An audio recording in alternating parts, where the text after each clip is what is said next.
Hey guys, welcome back to another Friday stream. We are live today with Quixel's very own Wiktor Öhman. I apologize if I've butchered your name. You know how us Americans do. Today, Wiktor is going to be showing us his incredible, just absolutely incredible Orgrimmar scene from World of Warcraft. I can't really say enough good things about this stream, so I'm just going to stop talking and let him take over from here. Well, thank you so much, Jonathan. I'm really glad you like it, and I have to say thank you so much to everyone for all the kind words and the feedback. It's been overwhelming, and I'm really glad you guys like it. So, and I'm super excited to be back in this streaming chair. It's always a lot of fun, and we have a long stream today. We are going to cover a lot of different elements and techniques and tips and tricks of this scene, and I'll go over the talking points in a moment. But yes, so we're gonna be streaming for around 2 hours, I think. There's gonna be some room at the end for Q&A, and if you have any questions during the stream, just drop the question, and Jonathan will try and interrupt me at good spaces, places, and I'll try and answer them. And if there's anything in particular you want me to talk about, just once again drop a comment in the chat, and I'll try and cover it. So yeah, I'm showing the fly through of the video here on the screen. And this is, if you didn't know, it's from Unreal Engine 4. Runs in real time. I made a video in a different kind of style than we usually do. So usually we do sort of overview breakdowns of how it was created. And for this one, I tried to do a different approach where I had more of a post-mortem sort of approach. So I talked about the things that went well, things that didn't go so well, things that were difficult and challenges that I faced. And it was really fun to make that kind of video, and based on the comments, it sounds like you guys enjoyed it as well, which is really fun to see and hear.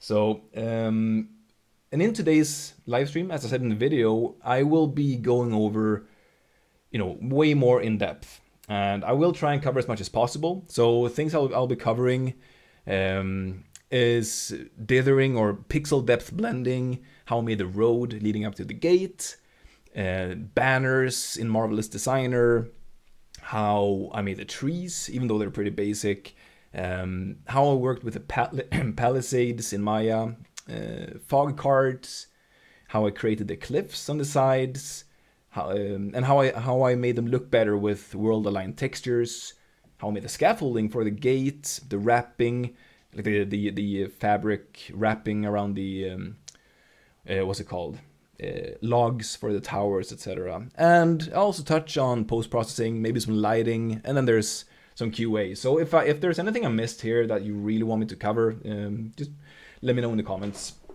So if we start off by jumping into Unreal, I have it open here. So we can just sort of take a look at just get an overview of how sort of big the scene is, just so you have an idea. So what I tried to do here was almost a sort of vertical slice. Like I chose this area of Duratar, and I tried to make this part look as good as possible, like a proof of concept or like a diorama or something. So it's I saw a lot of comments of people asking me to run through the gates and into Ogrimmar. So I'm sorry to disappoint, but I did not make the entirety of the town of Ogrimmar. So it's like this is like the area of the world that I made, and it's running, as I said, in real time. There's no GI or real-time GI going on. It's just dynamic lighting. No weird, strange builds or anything. It's just 4.22 of Unreal. I'm using Megascans assets, both the 3D and 2D decals, 3D foliage, in combination with custom models that I made in Maya. And I'll be covering a little bit about that as well. But the thing that I got the most comments on and compliments on was how everything sort of blended together and how everything fit together so nicely. And that is something that I actually worked really hard on, and it was like the first thing that I looked into. Like how do I make things, just sort of blend smoothly into each other. And the way I did that is by using pixel depth blending or dithering. It has a lot of different names.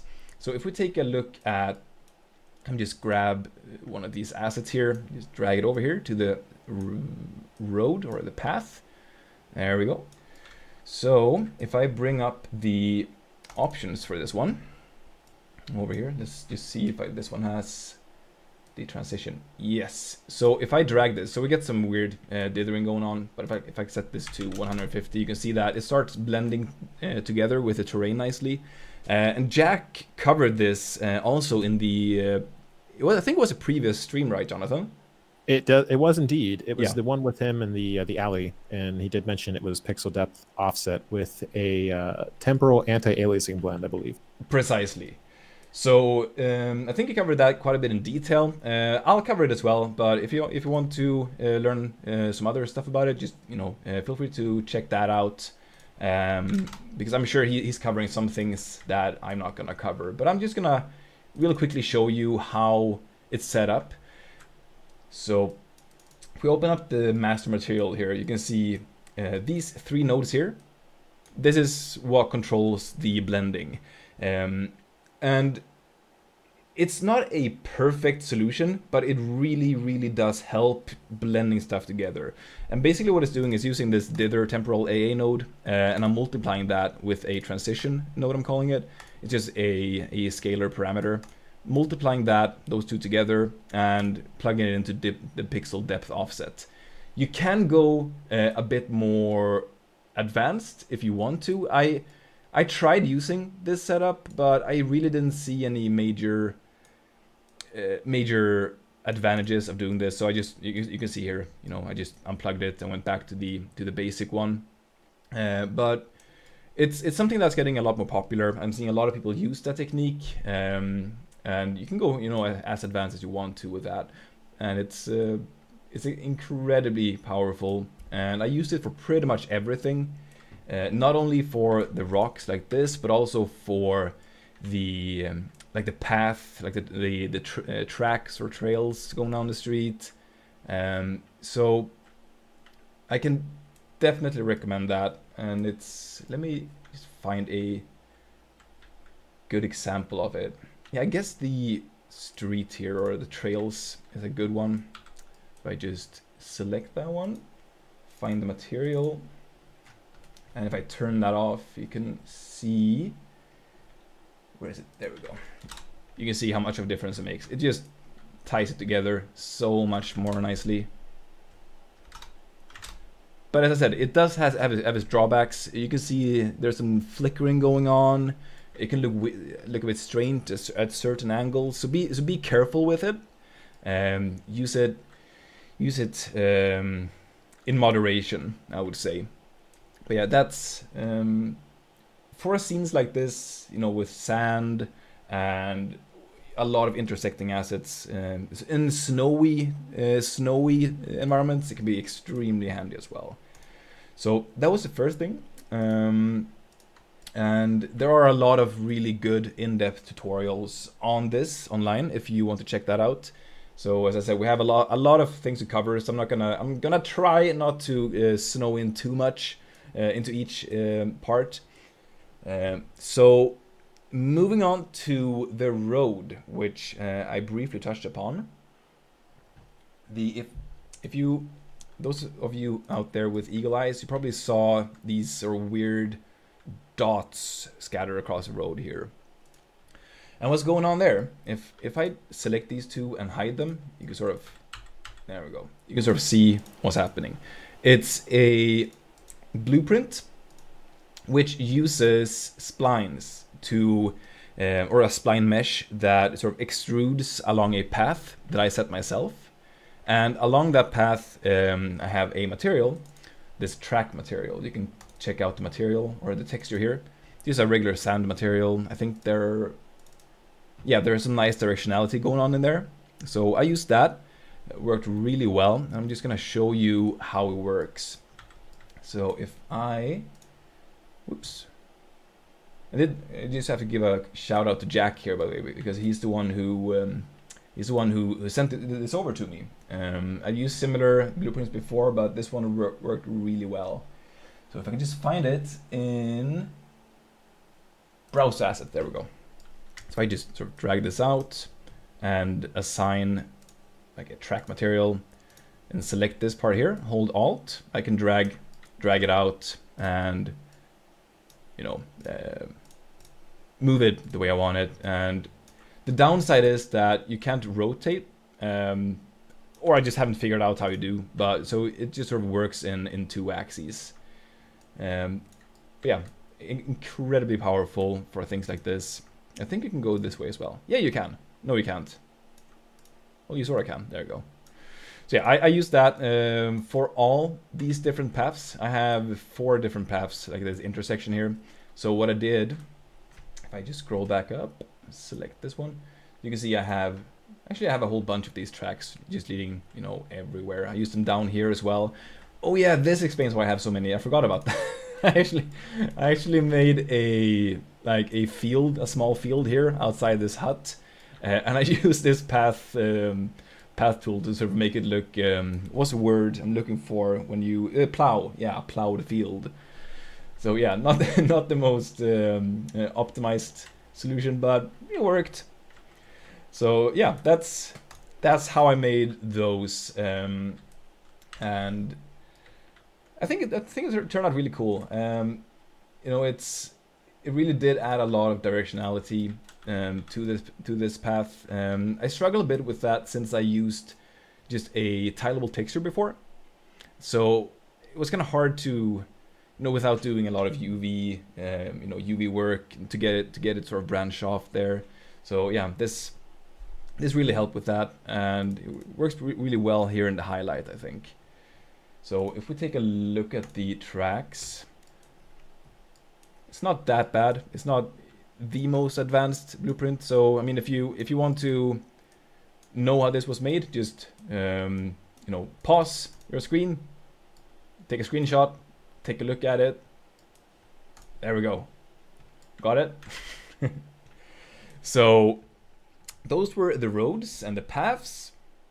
Let's move on to the next part here. So do we have any questions, by the way, Jonathan, on anything that I covered so far?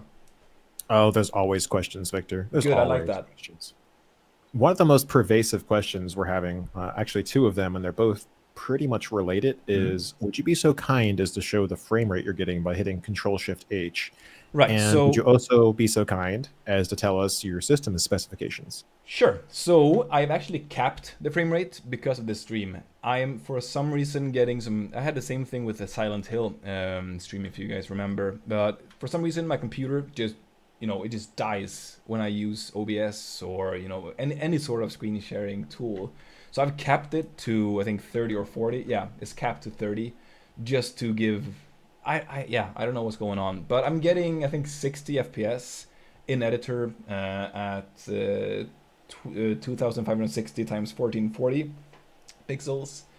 I'm not sure what that would be sort of in game, not in editor.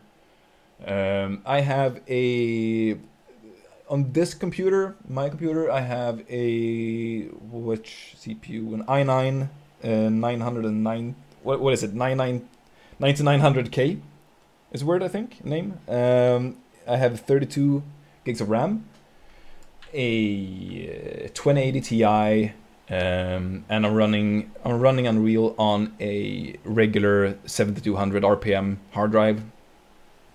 A real beast of a machine, in other words. It's a beast of a machine, yeah.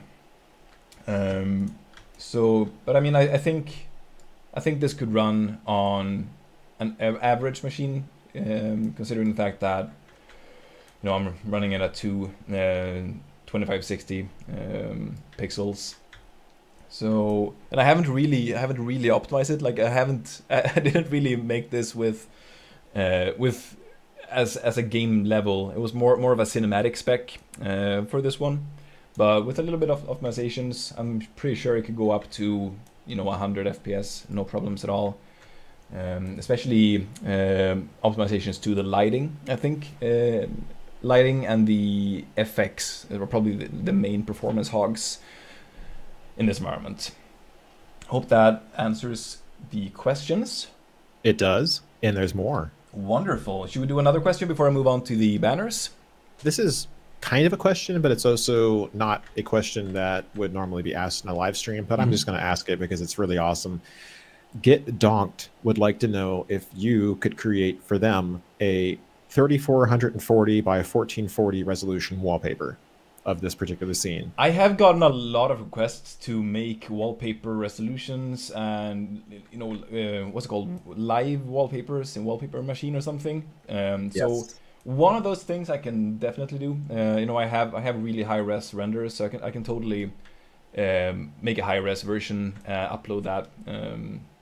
Maybe we can link it on in the video description or something. But yeah, I'll look into it, definitely.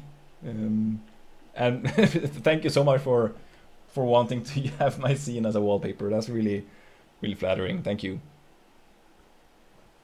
Cool. So let's move on to the next part, because I got a lot of questions about that as well, and that is the banners. There are quite a few banners. I think there are 3 different versions of them, and the way I made them were in Marvelous Designer. So I used Marvelous Designer and just pretty much baked it down from a high to a low poly, and then I used a Megascans material on that. Used the curvature or an AO maps on that to get some more edge definition and so on. There we go. And then I just used I can't remember where I got the mask, or if I made it using filters in Photoshop or something, just to sort of get that effect of it looking like it's sort of fraying up, or what the word is in English. So we can just take a quick look in Marvelous. I'm not going to do a in-depth tutorial on how it works, but so this is the scene, and it's really nothing difficult at all. I just made a pattern, I hung it on this sort of frozen plane here, put a stick here as the avatar to have it sort of interact with it, looking like it's actually hanging over a pole or something. And then I did a whole bunch of sort of freehand stitching on it. So I guess if we reset the 3D arrangement like that and hit space, it's gonna increase the particle distance so we don't have to wait for too long for it to render or assimilate. But yeah, so there we go, it's draping, and now it's going to fall into place. Such a satisfying. If I didn't know better, I would say that was a grocery bag. Well, thank you. It does look like it. Yeah, you're right. So really, that's how I did. I guess I can show you just real quickly how I put it together. So what I'll do is I'll just go ahead and delete this, and I'll delete this, and I'll just sort of keep this avatar in place here, so we have something to work with. So I'm gonna start off by making this sort of plane that's gonna hold it in place. I'll just move it like this back here, and right click on it so that we freeze. Where is freeze? There we go. So that means when I hit simulate, it's not gonna be affected by physics or anything. And after that, I just did if I can find it, I think it's this one. No, it's this one, polygon. So I just made a shape like this and this, just freehanding it, and something like, oops, oh no, remove the whole thing. I'll just do it real quick. So basically I'm just making a multi-sided polygon, and like so. So now we have this shape here.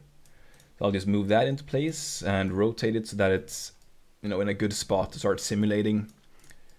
And what I'm gonna do is I'm going to sew these parts here to the frozen plane. So I'll just use the, I think I always mix up the, yes, this one I think. No, this one. So I'll just select what I want to sew and what I want to sew it to. So now you can see here, we're getting these lines just indicating that it's, that they're sewn together. I'll just do the same thing on this side, like so.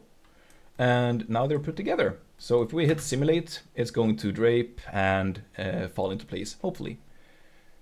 Actually, I'm going to reduce the distance of the particles just so it goes a bit quicker. It's going to start draping. And there we go. So it's a really cool tool to use. I use it for a lot of my projects, you know, for banners and flags and, you know, just hanging fabric. And what I did then to get the internal lines, I just used, if I can find it, I think it's this one, internal polygon line. I just made a line like this, hit enter, and let's just do a couple more like that, and one between those two. And then what I have to do is just select the lines like so, and I just do, you know, max out the fold strength and put the fold angle to 360. And if I simulate, we're probably, hopefully, yeah, then we can start seeing the folds there. And then we can always go into the fabric and adjust the details. I think the bending weft is the one that has the most. Yeah, exactly. So this sort of makes the folds look even more pronounced. And as you can see, it's really high poly. So basically what I did when I was happy with the simulation and the way it looked, I just selected it. I made the particle distance even greater, which made it high poly, or more low poly, I mean. And I just exported that. So I exported both the high and the low poly, baked it in Toolbag, and then I assigned a material to it, just a tileable fabric material from the Megascans library. Did some shader stuff where I just sort of blended the curvature and the AO together, so I had control over the two different elements separately, and that's it really. So the difficult part there was getting, you know, the actual, you know, draping and hanging look. You know, it's a really cool tool. I remember, you know, N-cloth in Maya, and that was just a pain to work with. So yeah, and the good thing is, you know, you get a really good UV from Marvelous. So combining it with a tileable material, it's gonna give you the correct deformation of the textures as well. Marvelous looks like such a really good tool. I've always wanted to learn it. I know some people in the chat have been asking about it too. What would you say is a good resource to start beginning at? Oh, so the way I approach learning things is I always have something, like I always have a task. I always have a challenge that I need to, you know, a problem that I need to solve. And so, you know, I find the tool that I need to use, and then I learn it by trying to figure out how to solve the problem. And that's usually the sort of angle of attack I have on learning any program. Sort of just jumping in the deep end and learning it. But the way I learned it was actually in you know, when I made the spaceship. So if I just go here, where is it? Should be down here. There we go. So this environment here. So pretty much the entire environment is just, you know, fabrics. So like how do I make padded surfaces? So you know, YouTube videos and documentation. So I can't really give a good sort of resource where you start learning. I mean, there are just so many tutorials on it on YouTube. You know, hundreds of them. So yeah. But some good reference for it is the late and great Paul Pepera. He used it to, like, he was a master. So, you know, if you want some good resources, good, something to look up to, like check out Paul Pepera stuff. It's absolutely amazing. It's such an inspiration. Yeah. I miss that guy. Rip, buddy. Yeah. Got another question for you too. We would like to know Mm-hmm. what the map settings are for your textures in the distance. Oh, Are they that default? differs greatly. That differs very greatly. For some surfaces, I have set it. I've set it to sharpen, like between sharpen 4 and 10. And on some, I have turned off mip mapping altogether. Which is, you know, as I said before, one thing that can be optimized really quickly. It's just, you know, just for the sake of it looking sharp and crisp for the renders and everything, I just, you know, disabled mip mapping for some things. This one here, like the wall, I got some comments on, like, asking, just like you asked now, like how do I make stuff in the distance look sharp? Yeah, if I open this back up, I just set the mip gen settings to sharpen 10, which is extreme if you think about it. But in some cases it can work really well. Like this wall, like it has this sort of lichen and this moss, so for this it worked really well. Otherwise, I would recommend not going above sharpen 4 or something like that, because it can really distort the textures. And in some cases you actually want to blur it, I've noticed. Like sometimes you get some really nice results from blurring. So do make sure to play with these settings, because different projects, different scenes have their different needs. So, you know, play around with them. I know I really wanted to have the scale read well on the wall, so that's why I went, you know, all the way sharpen 10, just to get every single possible detail from there and just having it look, you know, really high fidelity. And for some other things, I have disabled mip mapping altogether. I think I did so for these rocks. I may be wrong though. No, I would see why you would do that, because the rocks would just become muddy at a distance where the nips become so prevalent. Yeah, that could happen for sure. But yeah, it differs. I've set it to the MIP level that I found to be the right choice for the application. So it's hard to give a good answer to that. Just, if you're working on your own project, just analyze it, like try the different settings and see what works best. And it's actually possible to, like, if I go in here, just select the Megascans folder and I search for roughness, roughness, there we go. And if I just select a whole bunch of these, I can right click and go to asset actions and bulk edit via property matrix. I can just go in here and search for MIP, and I can set a value to a bunch of textures at the same time. So this is actually something that not a lot of people, or not everyone, knows about, and it's an extreme time saver. In a lot of projects, like I'm not really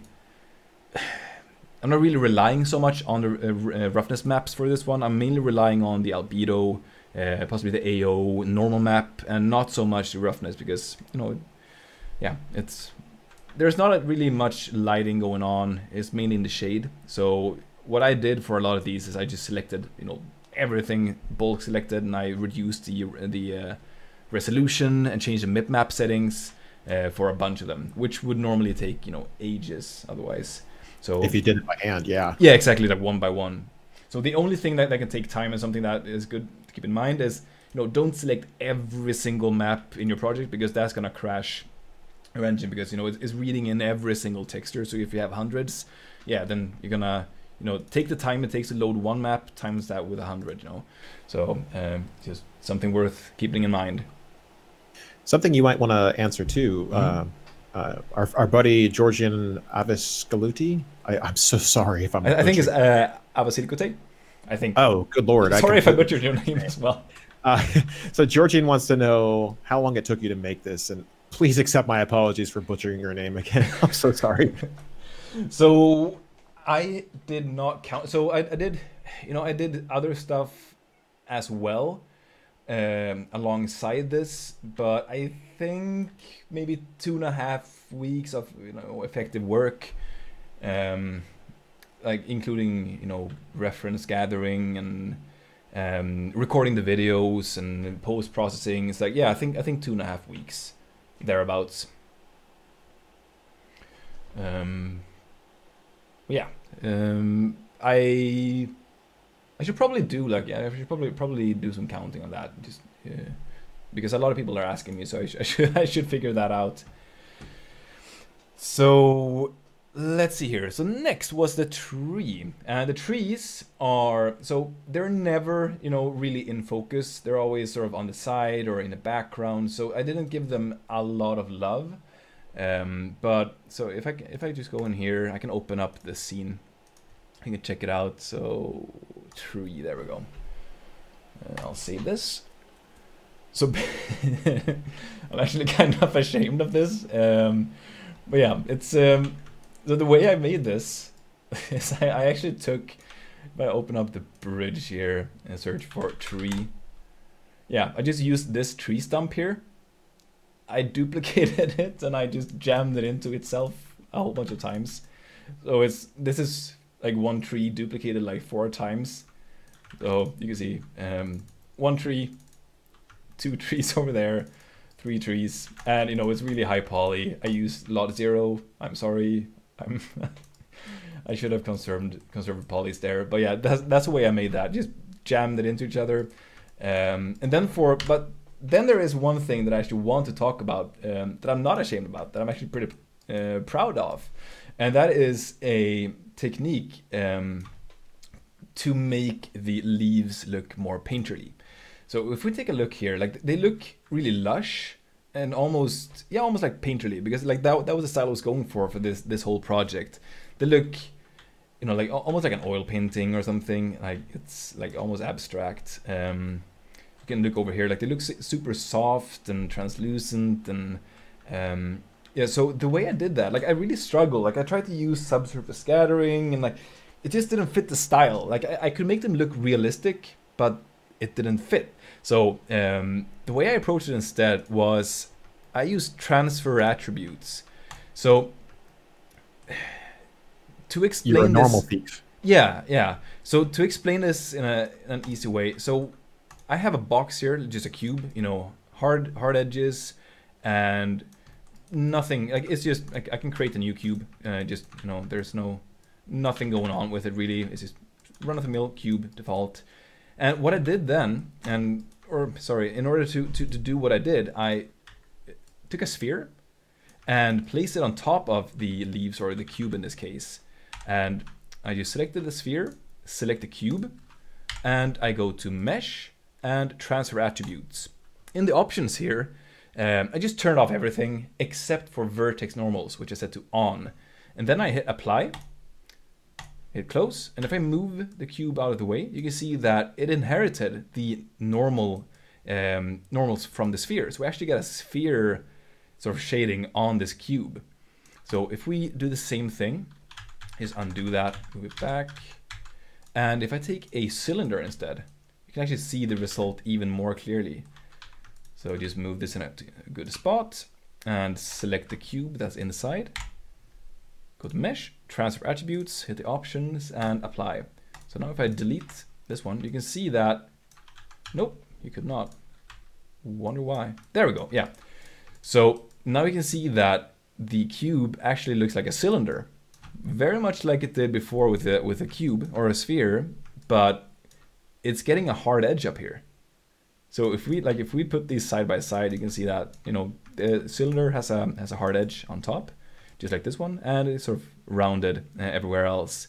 So that is the way I made the, oh, that's why, because they were linked, obviously. Yeah, so if I delete that, this one sort of reverts. So I guess I have to delete the history, and then, yeah, exactly. So that's the way I did that. So if we were to sort of redo this, I'll just duplicate the canopy here, and I'll unlock the normals. So this is the way they looked, you know, before I figured this out. So I'll just go ahead and scale this up, and, you know, delete the bottom part, and I'll adjust the shape so that they're a little bit more similar. Maybe delete this bottom circle here, scale this up and sort of fit them together. Select the cylinder or sphere, select the canopy, hit mesh, edit or transfer attributes, and there we go. So now you can see that it's looking way more soft and like more painterly. So obviously you can, you should tweak this and make it a little bit more tightly fitting. But yeah, that is the way I made the canopy of the trees. Really useful, especially for like if you're going for a more painterly style like this one. So I'm gonna go back here. So now we can probably see sort of what I meant before about it being, soft and round and sort of more lush. If you're wondering, for the you guys who use 3D Studio Max like I do, the reason why I called Victor a normal thief earlier is because that's actually what the script is called, slide normal thief. And you do the exact same process. Oh, really? Yep. Huh, cool. Now you know. So, do we have any questions? Let me look through. Looks like Adnan's been handling most of them, but here's a good one. Chibisk would like to know, how do you achieve matching the color of all the textures and materials in the scene? That is a good question. So if we go to the main view here, so I'll just go ahead and hide the lighting and go into like the unlit view here. You can see that all the colors fit together really nicely, except for the wall, which is a bit more cold in its colors. That was deliberate. So what I did first, like if you saw the video, sort of the post-mortem overview video, the thing that I sort of nailed first was the environment, and I spent a lot of time curating and finding the assets and the materials that I was going to use, and I did a lot of work on the environment before I sort of started touching on the wall. And a big part of that work was, as I mentioned previously in this stream, like figuring out like how do I get it to blend, like literally blend between the assets and the surfaces. The second part was like figuring out the palette and the like how to match them together easily and nicely. And one thing that I sort of wished that I would have done would have been to create what is called a material parameter collection, in which you can actually create scalar parameters and vector parameters to sort of tint every single material that uses that parameter. I did not plan to talk about that, but I guess I can actually do that. So if I just make a new material here, I'll call this red master. And I'll just duplicate that and call this, there we go, and call this the blue master. There we go. So actually, no, that's stupid. Never mind what they're called. So what I'll do now is I will delete this one. I will create a material parameter collection here under materials and textures. And I'll call this just param collection, just for the sake of this demonstration. If I open this up, I get nothing. I get scalar and vector, they both are empty. And if I add an element here, expand this, I get a new vector. And I can call this like tint, like global tint, and set it to be white, like so.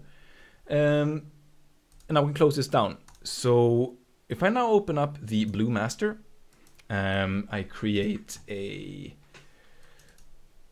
parameter. So this is the blue master. Yeah. So disregard the naming. I'm just gonna do this as a quick demonstration here, and I'll just make a multiply node by holding M and clicking. And if I then take the parameter collection here, drag drop that into here, you get a new type of node here. That's called none, and that is because we have no parameter selected here. So now that I selected the global tint, which we created in the parameter collection, I can actually use that parameter in my material. So now I'm going to multiply the blue color with whatever tint I have in my parameter collection. If I pull this into base color, is that because it's a 4?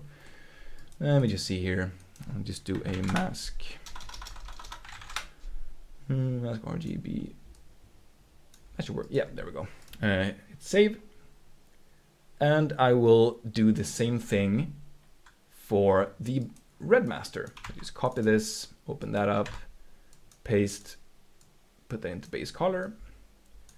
I'll just make this red, just so we have more of a visual guide here. And I'll just go ahead and place 2 cubes here in the world. Scale this up, move this to the side, and this one will get the red material, other one will get the blue material. So, if I'm doing everything correct and not making a fool out of myself, they should both get multiplied with whatever value I place here. Yeah, exactly. So, getting the weird color values, probably did some weird math there, but you can see. So, if I would have used this technique with by using like a tint or like an overlay or something, I could probably have saved a little bit of time where I could, just have a master tint on everything. But what I did is I actually just added a tint node to the master material for every single asset in the scene, which is then sort of tinted with. So that is the way I sort of blended everything together. There's really not a ooh aha answer to it. It was really just eyeing it and tweaking the color values. But most of the textures work, or every single texture from the Megadeth library work together with without tweaking. But for some assets, like I used some like Icelandic assets which differ from like the volcanic assets, is just because of nature. But like I like the shapes, so I tinted the Icelandic one to fit more with the volcanic assets, and so on, vice versa. So I hope that answers the question, and I hope you learned something new here, because when I learned about parameter collections, my mind was blown. I've saved hours using this, and it's really powerful. You can actually reference parameters in the parameter collections in blueprints, so you can actually drive vectors and scalar parameters and vectors from a blueprint, which is really cool. So definitely play around with that. It's a ton of fun. So I hope that answered the question. I think you more than answered the question. Ooh. Awesome. You really went in depth there, which is awesome. Awesome. So let's see what is next on the list. So the Palisades. Wait. Oh. We have one more question. One more question. Shoot. So I know that you're not a programmer, so this might be out of your league, but some of our audience would like to know if there's a way that you could explain how to make working with blueprints a little easier for artists. Sorry, so if I could explain blueprints to artists. Just like a way to make it easier for like artists to work with them. Like, Right. If you're able to work with it, then anybody should be able to, right? Yeah, I mean, like 2 years ago, I think I had not touched blueprints at all, and I had not used Kismet, which was like the precursor of blueprints in UDK. So 2 years ago, I actually started playing with it, and me playing around with it actually resulted in me making a game driven 100% with blueprints. So it's extremely intuitive, and it's so easy to work with. So like it started out with me figuring out how to open a door, like press F to open door. And then I was like, oh, that's cool. Can I like animate something on the door using blueprints? Yep, absolutely. So I did that, and I was like, okay, so can I have the door close after 5 seconds after stepping through the door?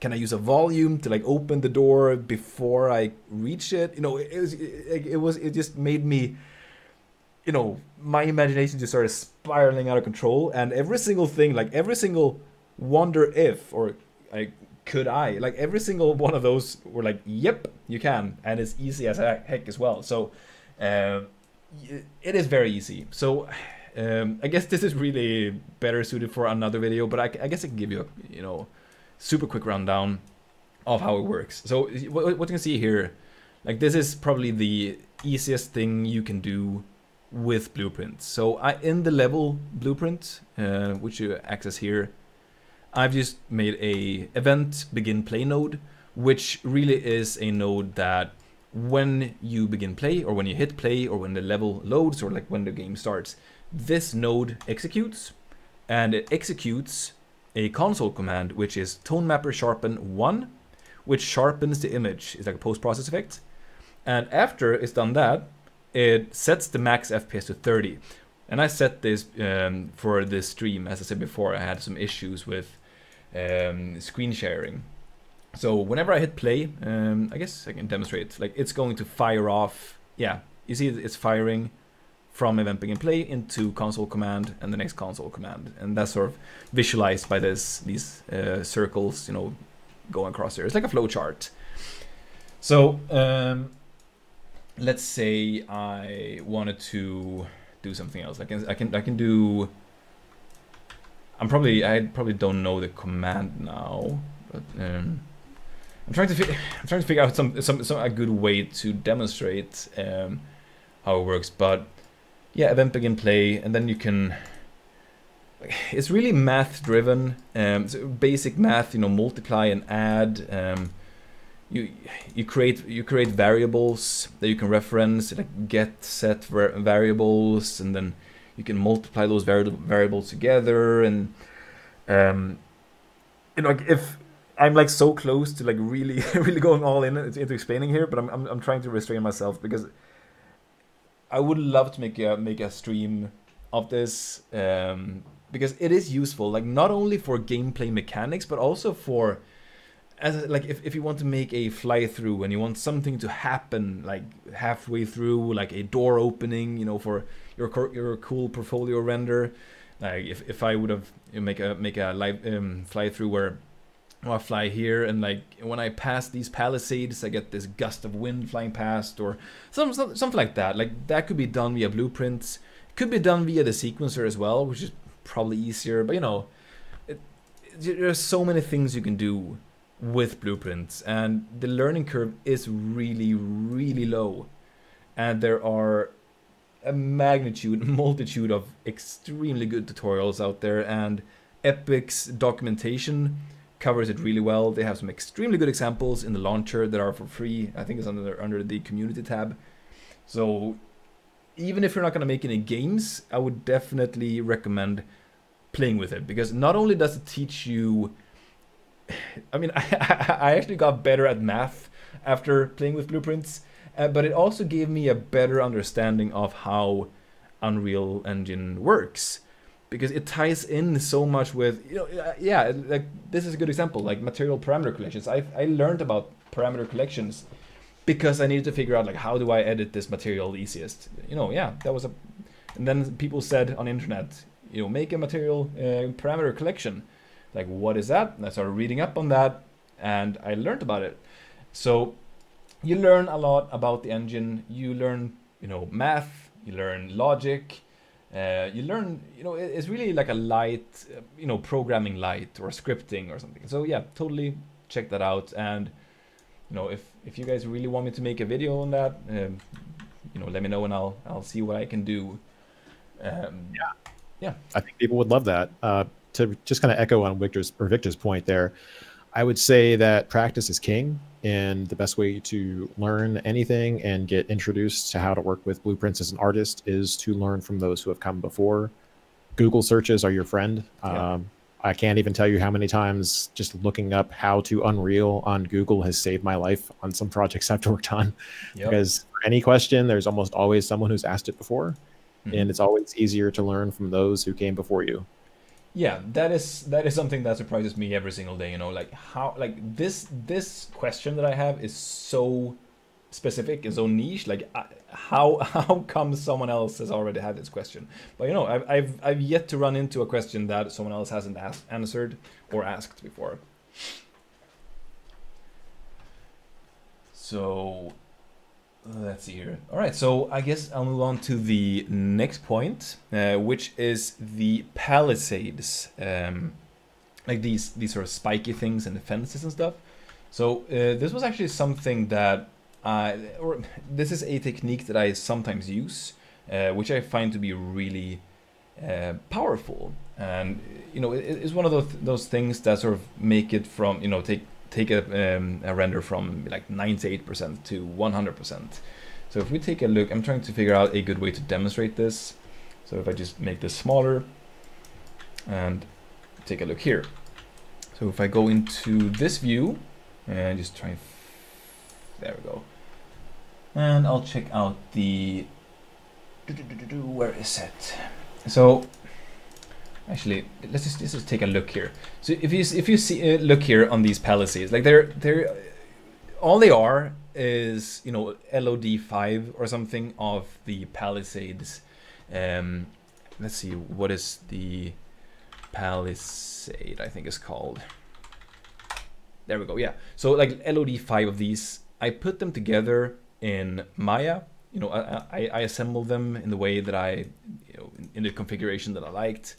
And that worked nicely, except the fact that they looked a bit floaty, so to speak. So I'll just open up this material, see if I can find AO here. Yep, there it is. So if I just make this smaller so you guys can see what I'm doing. And if I just sort of bypass this AO map that is here and hit save, you're gonna see what I mean probably. Let it load. There we go. So yeah, it's looking a bit floaty and a bit disconnected. So if we just plug this back in, you can see the difference now that we're sort of in fully shaded mode.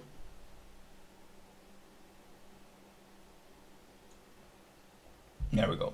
So that was a thing that I did. That was extremely, like a very, very, very basic thing that yielded a really big result or big difference. So the way I did that was actually very, very simple. So actually, let me start off by sort of presenting you with a problem that I had. So seeing as I used these assets that all of them have their own UVs, and I'm not just using one of them. Like there's overlapping in the UVs. Let me open up the UV editor for you guys. There we go. So you can see there's a lot of overlapping. This one probably is overlaying. Yeah, exactly. I have a couple of versions of that one. So what I needed to do was I needed to have unique UVs for every single island here. So basically what I did is I duplicated or copied the UVs into a new UV set and just did an automatic layout so that they all got their own space. And then here's like the a bit cumbersome part. So what I had to do is I had to make this new unique UV into UV set 1 or 0, if you will. And I had to take the actual UV set that I used in Unreal to be the secondary UV set. And then I baked that down. Like I just baked from itself to itself in Toolbag, which gave me the AO. And then I just flipped the UVs back to their correct sets, 0 and 1. And in the UV editor, or in the material editor, I just set the UV coordinate to be 1. Because the first UV set is 0 in Unreal and the second is 1. So yeah, I just set this AO map to be using the second UV set. I'm aware that this might sound a little bit confusing, but I hope that makes sense. So yeah, basically I just made 2 UV sets. I baked the mesh that I made from itself to itself, which gave me like a global AO, which gave it more of a it makes it look more settled and sort of coherent and sort of connected to itself. I think it made a huge difference, and it's something that I use quite often actually. It's something that I like if I had like this really big asset and I want this asset, like let's say I wanted to use this wall for example. Like I could actually like take all these meshes, sort of combine them together, and have create a secondary UV for them, make an AO map for it, use a secondary UV, and apply that. So I got this big, nice, chunky, pre-baked AO map for this whole wall. If I wanted to, like if I want to take this to an extreme. Very, very useful. It can be used for for masking materials, just light masked and stuff like that. It's a nice, very basic tip that I like to use. Did that make sense, Jonathan, or should I cover it in a different angle? I think it makes most of the sense that we needed to make it. Cool. But we are getting to the midway point between this stream, so we have a couple of more questions that people would like to know the answer to. Now, you would fancy yourself as kind of a mixer expert, wouldn't you? Yeah. So Jose Lopez would like to know, is it easy to create tileable mixers materials? Absolutely. I mean, that is like, it's one of the core things in Mixer. It, automatically tiles everything you do. Like, even if you freehand paint on your surface, it is going to automatically tile that for you. So if you paint over the border or the edge of the document, is gonna loop over to the other side. As long as you use a material that is tiling, like all the Megascan surfaces are, it's going to automatically tile regardless of how much you offset or rotate it or and stuff like that. So yes, I would say it's very, very easy, seeing as that is sort of one of the core things of the Mixer, authoring materials. That's been my experience with it so far too, but it's always nice to explain that and give people the insight that we have into it. Yeah, for sure. John G would like to know, can Victor zoom into the wall? So the wall, yeah, it's not the most good looking wall up close. Like, I really made this to be sort of like a backdrop or like a diorama for like a cinematic scenario. But yeah, like this is like the way it looks up close. So the thing is, I worked with this as you would for like a movie shot. Like, say, okay, so I have like these angles that I really want to look good.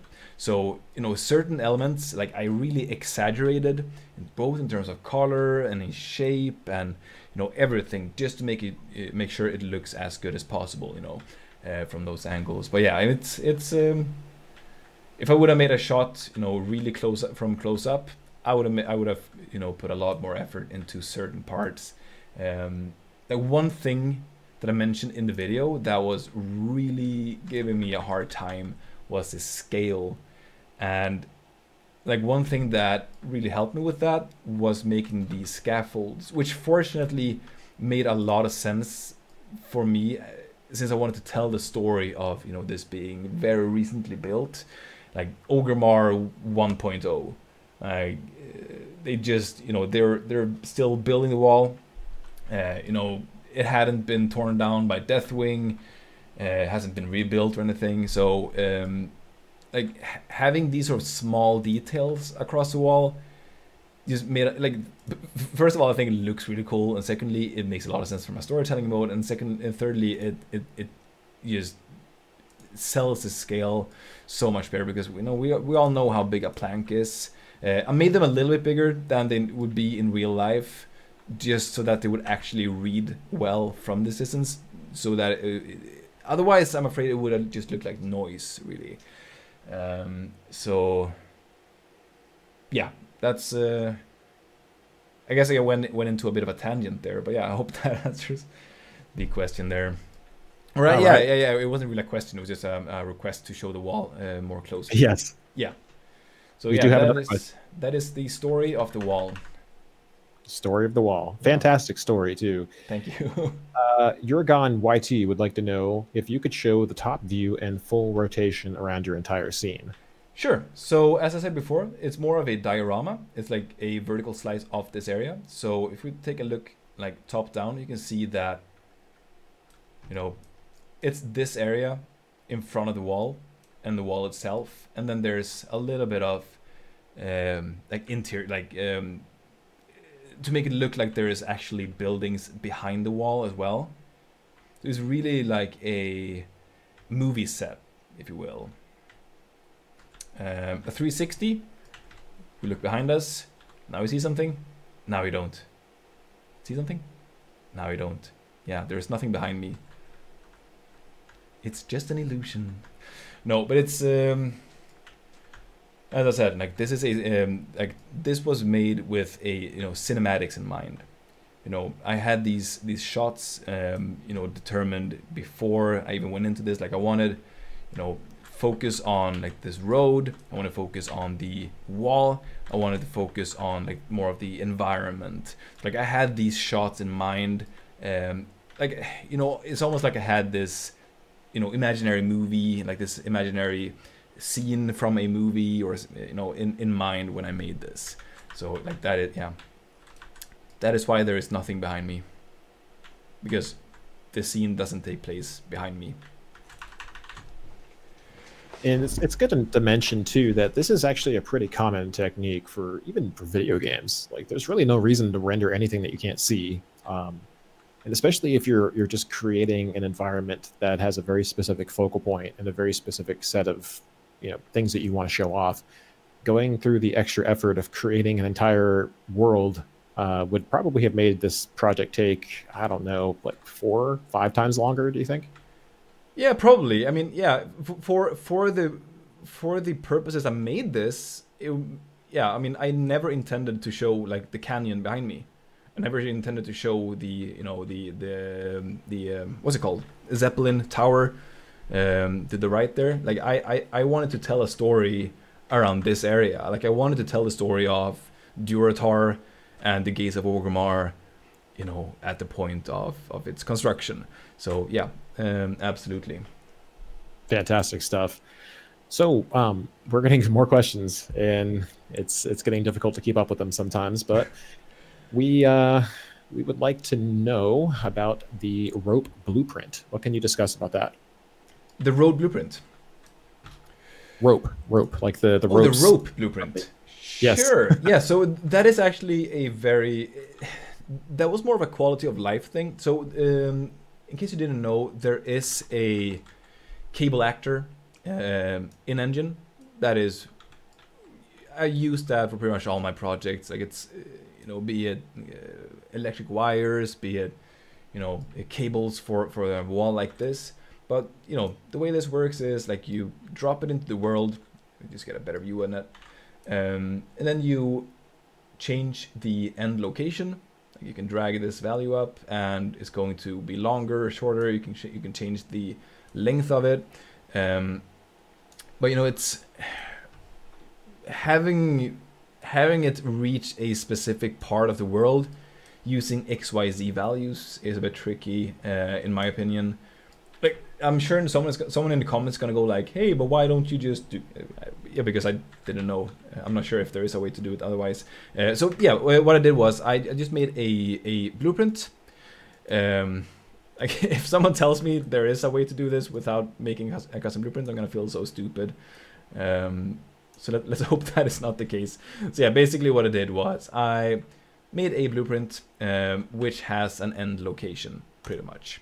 So yeah, it's just going bananas here. So what I'm gonna do, I'm just gonna make this a bit. Let's see here, minus 2,000. No, let me just find a good value here. Whoa, there we go. All right, so let's make it a bit longer. Yeah, so basically, I'm not sure what's going on with the length there, but yeah, basically what I did was I made an endpoint of the.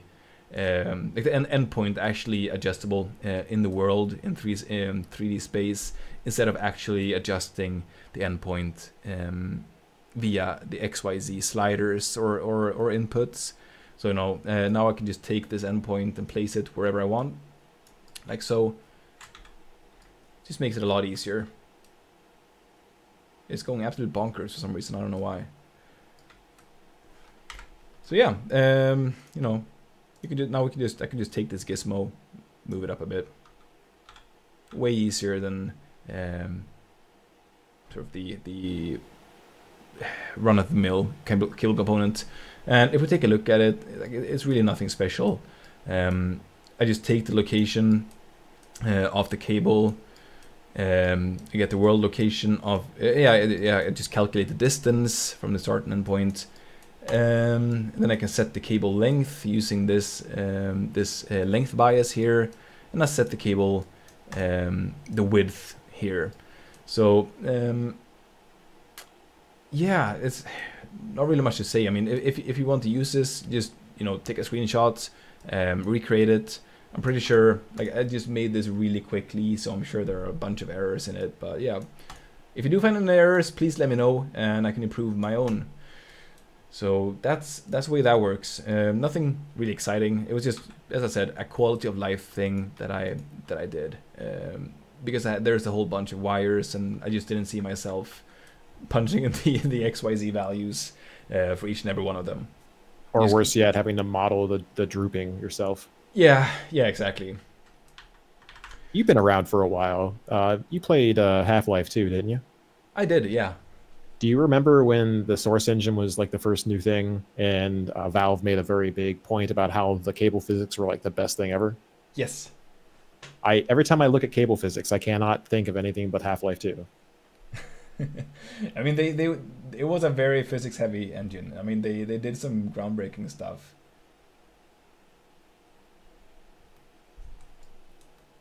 I think I lost you there, Jonathan, or are you still with me?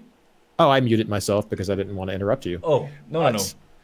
We have been getting repeated requests to move on to a discussion involving lighting and post-processing. So okay, yeah, that is, I did plan to do that a bit later, but since we're a bit past the halfway mark and we are going to have a more of an extensive QA session at the end, about 15 minutes before, I guess I could...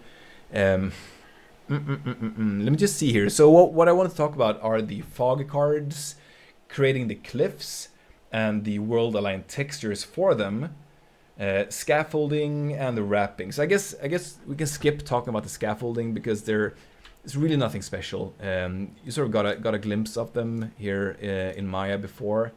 New construction here, so don't save. So really what I did for them was I just made these like modules using the lowest LOD for the planks. Here you can just search for planks. I use these for every single project. Oops. Yeah, we have like 3D planks that I used here. So I just I made a couple modules, and then I placed them in engine where I wanted them. So I guess, yeah, just cover that real quick so we can skip that part later. And so what I really do want to talk about, that I promised to talk about in the video, you know, I'm a man of my word, so I'm gonna cover that, and that is the world aligned texture for the cliffs. So as I mentioned in the video, the way I made these cliffs is really simple. Like, I made a super basic block out, you know, for the entire world, and I just took these cliffs, 3D assets from the library, and I, you know, placed them on top of the block out. So let me just go in here, minimize that, so you can see just, you know, sort of covering up the block out there. And if we take a look at the material for one of them and scroll down a bit to the WA tiling, so world aligned tiling. If I adjust this B value here, you sort of see this stretching going on. Like, there is this texture. Actually, if I choose the other asset here instead, let's hope it's not crashing here. No, there we go. Good engine. There we go. Choose that one instead. Scroll back down and adjust the tiling. We can sort of see how everything connects. So you can see this one here and this one here. Like these are separate assets, but the actual texture between them aligns. Like magic. And the reason why it's doing that is because I've actually created a world-aligned text. Like I have a world-aligned material within a material. So if you take a look here, if I can find it, world, here we go. So I have world-aligned texture, a node for the albedo, normal, and roughness. And there's really not much to cover here, because you know the node is in engine. Like you don't need to make a custom node or learn anything. Like you really just right click, search for world aligned texture, hit enter, and here you go. So the only thing you need to do is you need to create a 3 vector or a vector parameter, plug that into texture size, and this size is sorry if I'm mixing up the terms here, but like it's global, it's world space scale instead of sort of local. So you have to set pretty high values for these, and I just use that vector to control all of these at the same time, so that the albedo and the normal and the roughness all get you know the same value, so that they don't sort of get offset from each other. Then I plug in the XYZ texture and use that and sort of lerp that with the base color, or like the sort of the base albedo. So if we go back into the material instance here, I can actually control the blend of the world aligned texture. So if I increase this, it sort of goes back into the sort of default. And it looks so cool when you blend like that. So like if I set it to like 0, we're only gonna get the world aligned texture visible. If I set it to 0.5, we're gonna get 0.5 or 50% blend between the two. So like I think I set it like 0.2 or something like that to get some of the original texture information and most of the blended texture. So yeah, I mean really what it does, it does an XYZ projection in world space. So like if we go back here, I can sort of just take this one, pull this out. There we go. And if I like rotate this, like it's going to stay aligned. You know, like the lines here, like sedimentary lines, they're gonna stay what's it called, horizontal, regardless of how I rotate this. So really powerful, and you can make some really cool stuff with it. I mean, you can even, you know, combine this with, you know, blending the pixel depth offset blend to blend them even more together. So it's really powerful, and for pretty much anything that is large scale, I tend to use that technique, even if it's just subtle, just to get some big shapes that just span across the entire world. So do we have any questions on this blending, by the way? Not yet, but we do have a question from earlier that I would like to have you answer if you can find the time. One of the users would like to know, if you wanted to fit this into a game setting, what would be the steps that you would take to achieve it? I'm guessing he's asking more about you know, optimization and stuff like that. That would be my guess. Yeah.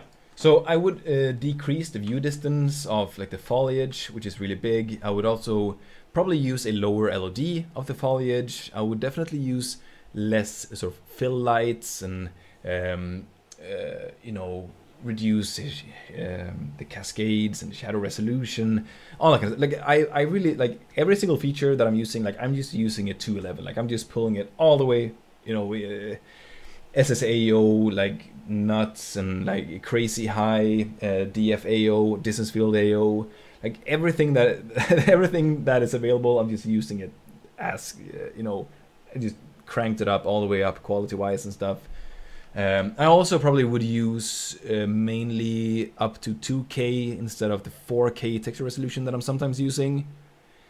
I'm not so concerned about the triangle count, because you know Unreal just handles that like a champ. Like it just munches triangles, you know, like cereal.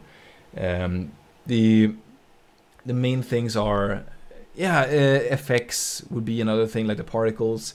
Like they're getting churned out pretty hard. Like there are a lot of particles, and they're volumetric, and the fog is volumetric. Like yeah, there are a lot of things that could be taken down pretty far without having a too much of an impact on the visual quality, I think. So those would be the things that I would address first. I would not. Yeah,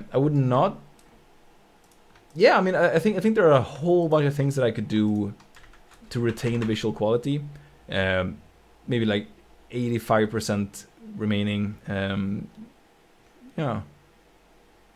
Draw distances, fewer particles, fewer fill lights, reduce the quality of the the distance of the distance field AO and SSAO, things like that, probably. Got it. Yeah. And that's a really good way to put it. I think that's going to make people happy to know exactly how to go about trying to optimize this stuff. And from my own personal perspective, because I do actually work on a game currently on my side, spare time, optimization is a tough challenge, even for seasoned teams. So it's fun though. It is fun, but there is no one size fits all. Every project is different. Every way you build is different. For sure. Really, it all comes down to using your GPU profiler and figuring out where you need to cut corners. Yes. So that being said, we are getting so many requests for your lighting and post-processing. Can we move on to that? Sure. Yes, we can do that. So the lighting, I covered this a little bit in the video, and the sort of overview, and it is actually a very basic setup. Like the base lighting is very basic. So as you can see here, like I have a light source, like the directional light, and I have a skylight. And like, so if we turn off the fill lights, so I have a whole bunch of fill lights for this one. So if you turn them off, you can see sort of what the lighting is at its core. And if I turn off the light source here, you can see the sort of ambient lighting. So like these two were the two things that I nailed first. Having a good sort of ambient lighting intensity, and having the light from the sun being in a good spot. So I get some light flooding out of the gate. Initially it was a little bit more because the gate was a bit more open in development. But what I wanted was to have it sort of touching here on this part of the map, which I'm getting now. So once I had that, I started adding in like the gate fill. Like I wanted some bounce light on the gate. I wanted some, let's see if I have so many lights here as you can see. There we go. Like I wanted some more highlights down here. I'm gonna toggle through them all. I just started light painting, this is also something, as I said before, like I would reduce the amount of lights in the scene. Like I treated this like a painting, as I said. Like I just, went all out on the light painting and the sort of fake GI and stuff like that. So what I would have done here, instead of having all these sort of point lights on the wall, I would just probably have one rectangular light, sort of bouncing it. This is a luxury that you have when working with more cinematic style projects. You can really, go absolutely nuts with things like this. So yeah, if we turn this back off again, you can see like some things that I did early on were the like rim lights on the towers here.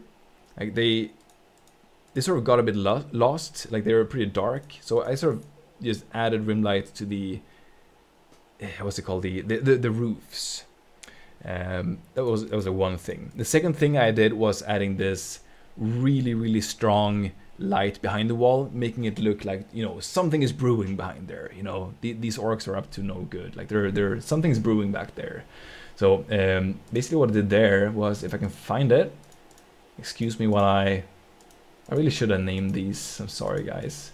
But now I think at least now you're getting to see what each of the lights do. So here we have one. Here we have one.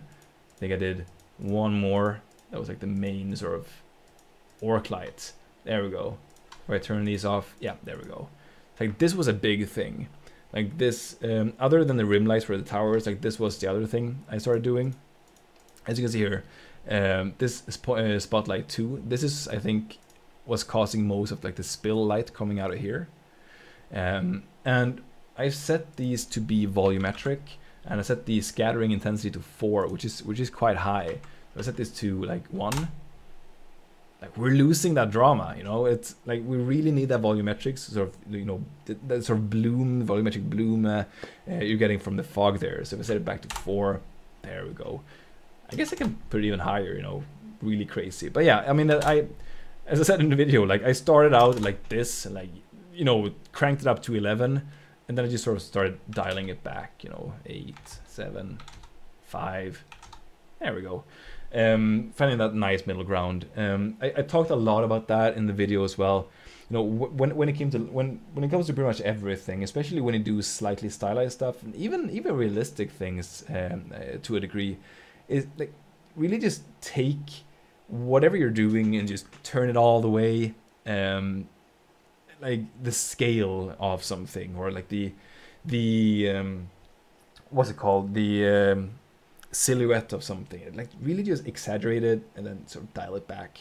I did that with the lighting. Like the lighting was extreme at first. Like on this side of the mountains here, like the lighting is barely noticeable, but it is a bit colder than it is on the right side.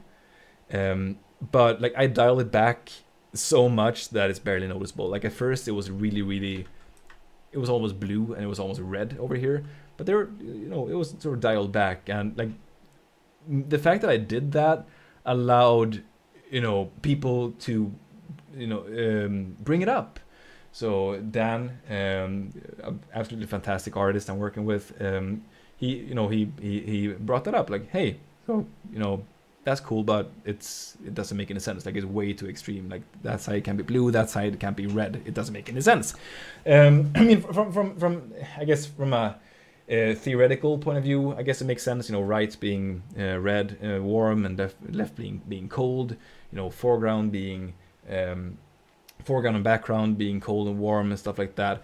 Like, I guess it sort of made sense, but not from a physical point of view. So yeah, I mean, just the fact that I had turned it up to 11, you know, enabled him to actually, you know, notice it and actually sort of telling me to dial it back. So yeah, this was a really big thing, and it was these lights are sort of what makes the entire scene. I guess we can sort of select everything except, was it like these, hide them. Like, this still looks really cool in my opinion. Like this almost looks cooler if you want this kind of lighting. But like this, the base lighting, the rim lighting, and like this sort of Doom, sort of Mordor looking lighting, like these were the first thing that I nailed. Like, this was the composition that I had nailed pretty early on, because I knew I wanted to have that backlight from the concept, and I knew I wanted light spilling out. Like everyone at work, I told about, you know, like I showed this, were like, oh dude, you have to make this, or, you know, Mordor looking orc thing with, like, there's war brewing, war drums, and there's, like, you know, blacksmiths, you know, hammering iron and stuff. Like, yeah, so I mean, yeah, I had to do that. And the rest of these lights are really just me, you know, going absolutely nuts with fill lights and light painting. Like, these are not necessary really. It's just a way of, you know, evening out the light and, you know, softening up the image. And these lights are really what helped me achieve that sort of painterly and Renaissance painting look, which is something that I really wanted to go for. Should I go like way more in detail, or like? Well, we are starting to run out of time. We only have about 5 minutes left. I wanted to bring up two important points. Number one, the Horde are the good guys, so I take offense to you calling the Arcs or the Orcs out for doing evil things in the background. They're clearly the freedom fighters here. Yeah, I mean Two, they are sort of refugees from right, evil they wizard. are. Yeah. But that's not the point I'm trying to make next. Number two, the most important point is that PBR, like any system you use in computer graphics, is not a strict set of rules. PBR is a guideline, and obviously, because of the way you've set up these lights and even the materials themselves, it just shows that PBR is only a system to work in that you can easily break anytime you want to create any kind of look that you really want to make. Yeah. It's more about streamlining the art process than it is about stringently following. You can only do this amount of number on the light, or you can only go so far on this or that. It all comes down to what looks good. And let me Yeah. tell you, this scene looks incredible. Thanks, man. Okay, I don't care if the values are physically accurate or not. Does it really matter in the end if it looks good? Not really. Yeah, That's all. yeah. I guess that is so pretty much everything I make has like when I say stylized, I'm not talking about World of Warcraft stylized. I'm talking about it has a touch of stylization, and I think that is because pretty much everything I do has its values tweaked. So if you want to make something that is entirely photorealistic, like yeah, sure. I mean, go for the exact luminous values of the sun and everything like that. But like I always prefer stuff that is a bit larger than life. Like the sun is a little bit brighter, the mist is a little bit mistier, the vibrance is a little bit more, colors a bit more vibrant than they really should be. So that is just like something that I like to do, and I guess that is why like my stuff feels a bit more stylized, maybe. So yeah, I mean I'm all for tweaking values, a bit beyond their sort of scientifically correct values, just like you said, Jonathan. Yeah, man. So just a quick shout out to Cordell Felix, who's in chat. Hey, how's it going? Yeah, he said hi to you too. We have got a couple other questions we need to cover. Yep. That being number one, why did you make the choice to use stationary meshes instead of movable? What would be the benefit of that? And I think we covered it a little bit, but just in case, maybe we could cover that light coming through the door. I'm pretty sure it's a spotlight. Yep. But just in case. And then we should move on to color grading after that.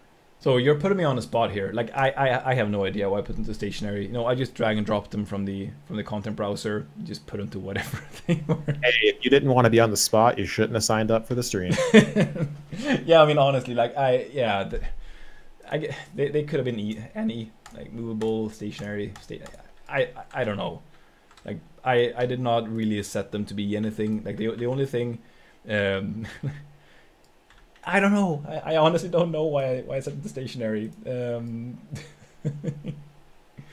sorry for the bad answer. Yeah, I mean it's sometimes that's just how it is. It's just how it is. I mean, it doesn't really. It could be either. I mean, you can see I'm scrubbing through here. They look the same. Well, it's not even just an issue of looks. There are issues that come from using different types of meshes too. Yeah, performance. Yeah, for sure. Oh, performance, absolutely. Yeah. I don't want to get too much into depth to it because I don't even know if I'll finish this project, but I've been working on a recreation of Deus Ex and Hell's Kitchen, the first Deus Ex, not the rest of them. And I only had some basic tile meshes set up, like 2x2 meter meshes, and I made prefabs out of them using blueprints. And I didn't realize that when you convert them, like a static mesh actor, into a blueprint from the viewport, it actually turns it into a movable mesh. And when you put enough of those around your scene, even with a good computer, it will run terribly. Static meshes are always the best way to go for performance. Yeah, for sure.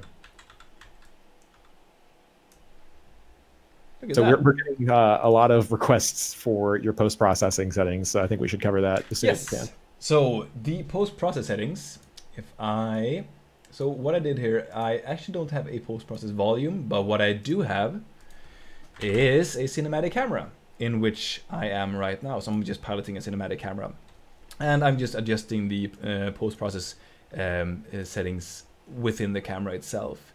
So for the fly-through, I use slightly different post-process settings for the different angles. So I have, I have 2 cameras here. So I think the grading settings and the post-process settings are pretty logically laid out.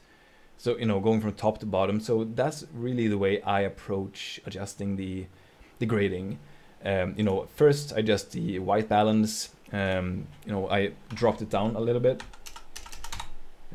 from, I think, 6500 is the default, and I set it to 5900 just to make it a little bit colder. So I'm thinking here sort of what angle I should approach this from. So there are 2 parts to the post-processing, I guess. One being grading, one being the actual post-process features like bloom and stuff like that. So I guess we can start with the rendering features here. The first thing that I adjusted for the post-process was the ambient occlusion, and I did some tweaking back and forth throughout production as I got more, it got more and more high fidelity. So if we take a look at the detail lighting here, by the way, I absolutely love going into detail lighting. If I set the intensity to 0, you can see what a difference the SSAO makes in the scene. And I think the radius, what is the default? Is it 25? No, 200. Yeah, the default radius for this is 200, and I set it down to 9.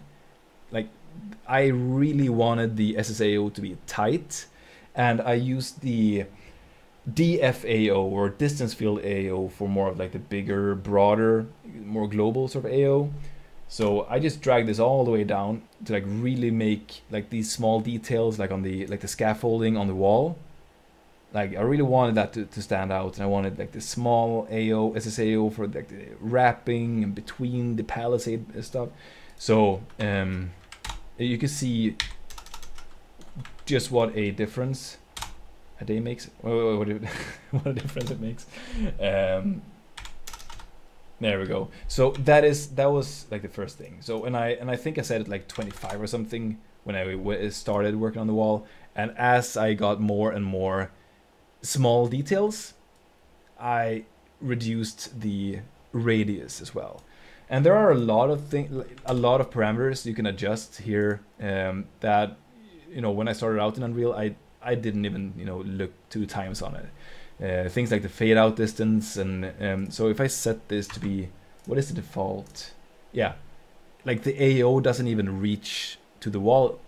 So if I set it back to 20,000, now it's reaching all the way. So that is this is the default. So I'm just getting some AO here and not all the way. So that is definitely something to keep in mind. The radius, the power, the contrast of the SSAO, you can really go crazy with that.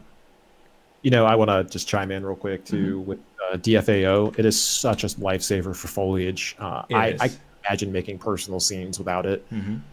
If you guys saw that Hall of Oaks scene that I made, it would not look anywhere near as cool without DFAO. It does so much to bring foliage together. It's hard to even put into words. You just have to see it in real time to understand. It is amazing. It is. I mean, especially for bigger scenes, it's so good. It takes a little bit of getting into, both how to set it up and sort of you sort of need to adjust your workflow,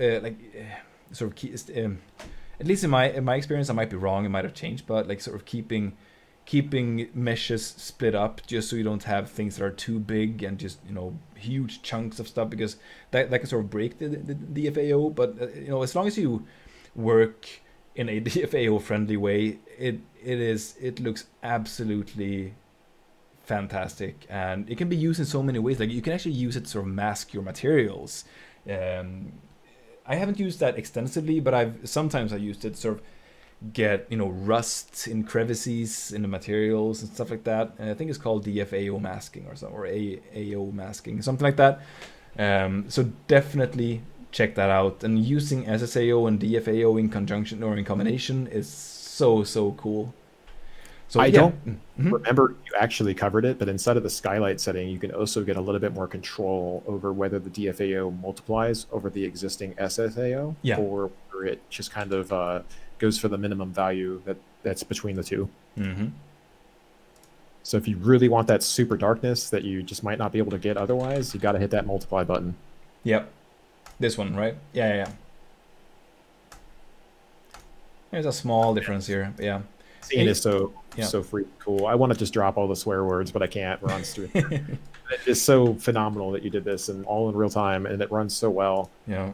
It's Yeah. So here it comes. I actually adjusted. I'm glad you actually brought up the skylight, because I actually adjusted the DFAO tint to be more brown. So like by default, it sort of looks like this, and setting it to be a brown color just also helps to bring everything together a bit more. So I'm not sure how well you can see that in the stream, but like if I just make it black, it separates things more, which can be nice, but that was not the style that I was going for with this project. I wanted that sort of painterly and like having everything just sort of blend together more nicely. So yeah, thank you for bringing that up. That is a feature and that is a parameter you should definitely play with. So do check that out for your project. There are some really good guides. Like, I cannot stress this enough. Like, Epic made such a good job with the documentation for Unreal Engine. Like, I've learned, like, pretty much everything I learned about that engine is from there. So go to the I think it's docs.unrealengine or something. Just search for whatever question you have about Unreal, and you're gonna get the documentation. Yeah, Epic is really good about that, and that is one of the main reasons why I've been using Unreal since the UDK days. I mean, I've got over 10 years of experience with Unreal at this point, and I can't think of any other tool that I would rather render my scenes in, or even just work in general. It's like any question you have is either answered in the documentation or their answers website, like their forums or like their wiki. Support page. It's so good. We do have another question too that I should, I hate to cut you off there, but we do need to wrap this up soon because we only have about 20 minutes left. Yep. We have a user wanting to know about the terrain. How did you do it? Did you use tessellation, vertex painting? What techniques did you use? Yes. And how comfortable are you talking about them? So I will not have time to cover every in detail, but what I did is, if I go into Maya, I will just bring up the blockout 4. Don't save. So also the terrain itself and the mountains they're just static meshes. They started out as blockouts, like really basic stuff. It was basically just a plane with, I mean, it's still very basic, to be honest, but I mean, it was pretty much just a plane initially, that I placed like a wall, like a square wall or something, and then these really basic cliffs.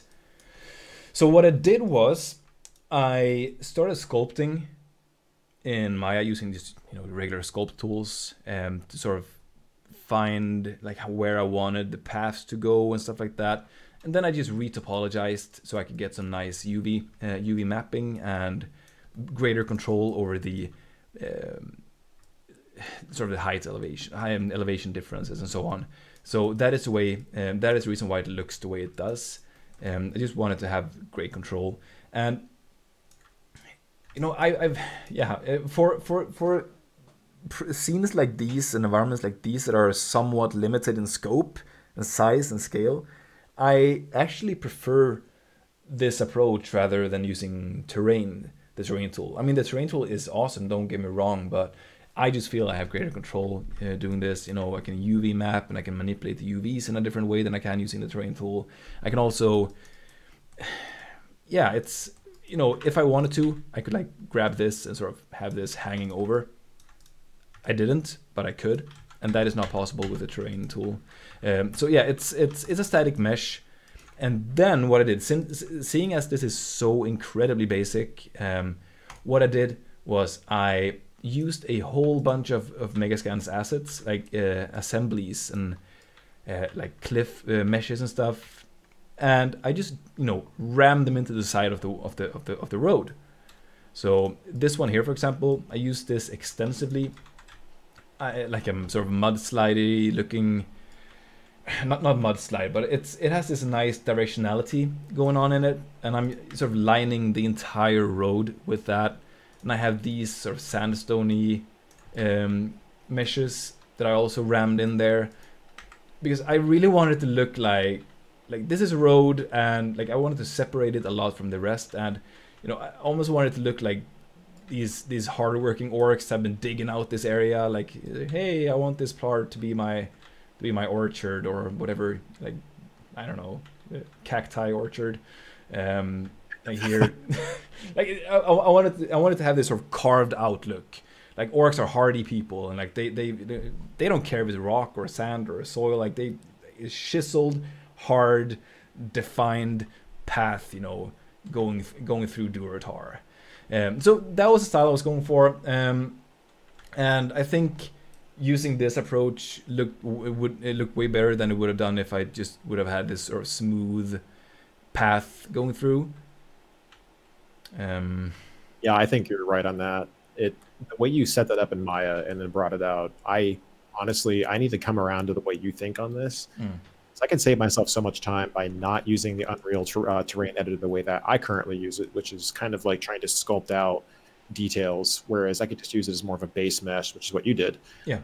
And I often find myself caught in the trap of where I'm trying to get as many polygons into it as possible, when really all I need to do is let the Megascans assemblies do a lot of the work for me. Absolutely. I mean, yeah, I don't think this is more than like 2,000 triangles or something. It's extremely bare bones.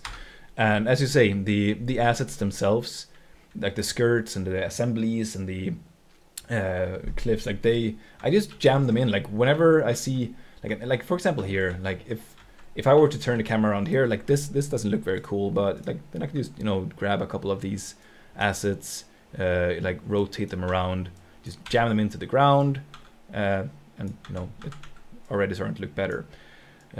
So that is the way I worked a lot with the terrain. Like that, it's a lot of fun, and especially with the whole pixel depth blending, everything just blends together so much more nicely. Let's see here. I'll take this and set it up to 150. Just look at that. I can take this and duplicate that. Like, yeah, I'm not gonna set dress this entire part, but this is the way I did it. And I have, like, if you look through my content browser there, like you see I have a whole lot of different assets, and you're thinking, wow, that's a crazy amount of assets. But really, what after a couple of days of working and setting up the environment, like I found a couple of assets that did most of the work. Like I found like a handful of assets of all of these that went, they just became my go-to assets. Like I showed you before, I have this really defined asset cliff, volcanic or sandstone thing. I have this just assembly that I showed before. I have like 2 of those, and like those 3 or 4 assets, they did most of the work. So yeah, I might have like 20 3D assets, but I probably used like 5 of them. Just rescaling, rotating them, using them in combination with each other. Like you come such a long way with that. So yeah, that is really the way I worked with the terrain, and then in combination with these paths, like this path blueprint that I got from Jack, combining that with some trees, and I guess this is a really high level thing, but like if you bring in a 3D asset and you start placing it out, like you have to think in large scale, medium scale, small scale, extremely fine scale when you're working with stuff like this, because otherwise it's gonna look unnatural. Like you can, if you look on my scene here, you have these big sandstone cliffs leading down to like these medium sandstone leading down to smaller sandstones leading down to these chunks of rocks, and then you have like even smaller.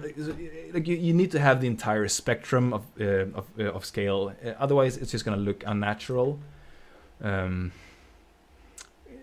mean, gradients, fall-offs. Like think in terms of that. So if you only have small stuff, it's gonna look weird. If you only have big stuff, it's gonna look weird. Like you need the entire thing. So using, I'm actually using one asset as both large, medium, and small scale. So that just sort of goes to show that if you just work with materials and blending and world aligned textures and stuff, you can come a really long way from just using a couple of assets like that. So, oh geez, we're coming in close now. So was there another question there that I missed, or did I sort of miss something in regards to the terrain there? Oh, there's always questions, Victor. You know this. I love questions. Just keep them coming. Okay. Steadfast Patriot wants to know, are the orcs really happy living in this dirty of an environment? I would say yes. I would say yes. I mean, have you seen where they came from? Like what what's his name? Gul'dan? Like, did you see what he did with their planet? He only destroyed it, right? Yeah, he destroyed it. Like, made it all green and dead. So yeah, I would say, like, even if they only have some semi-dead trees, I would say they're very happy here. And if you take a look in Ogrimmar in game, you'll see they're very happy. They have pools and they have palm trees, and they're happy. They're happy campers. Oh yeah. So we have another question. Tony Dorotic wants to know, I have recently started doing trees, and when I'm in Unreal, the leaves are not visible from a distance, only when I get close. Any tip on how I can solve that? Thank you.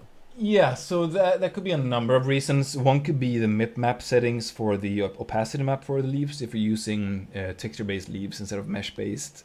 So that could be one thing. Another thing could be the quality settings for the engine. You can scale that to all the way up to cinematic or epic, I think. So check that out. If it is the MIP map settings, you could try setting it to a different MIP mode, or you could try turning off the MIP mapping altogether. Like, I've noticed in many cases, if I turn MIP mapping off altogether, I actually get a really nice and crisp result, but it can be a little bit, almost flickery, because it doesn't fade out in the same way. Like, you're getting this really, really defined result in the passive map. So I mean, I think that is the case. If it maybe it could be, if it's just the leaves and I don't know. I'm thinking if it could be culling or something. I don't know, actually. I would probably need to actually sit down with you and take a look at it. If you want to, just drop me an email. It's just, Victor@quixel.com. Just drop me an email, and maybe we could set up a session where I can troubleshoot with you. Mentoring by Victor. Hey man, gotta learn. And you're a good person to ask. I hope so. So, Gaming Punches wants to know, can you add 3D trees in Megascans? He's not good at software like Maya, Blender, etc. I think I can field that one real quick.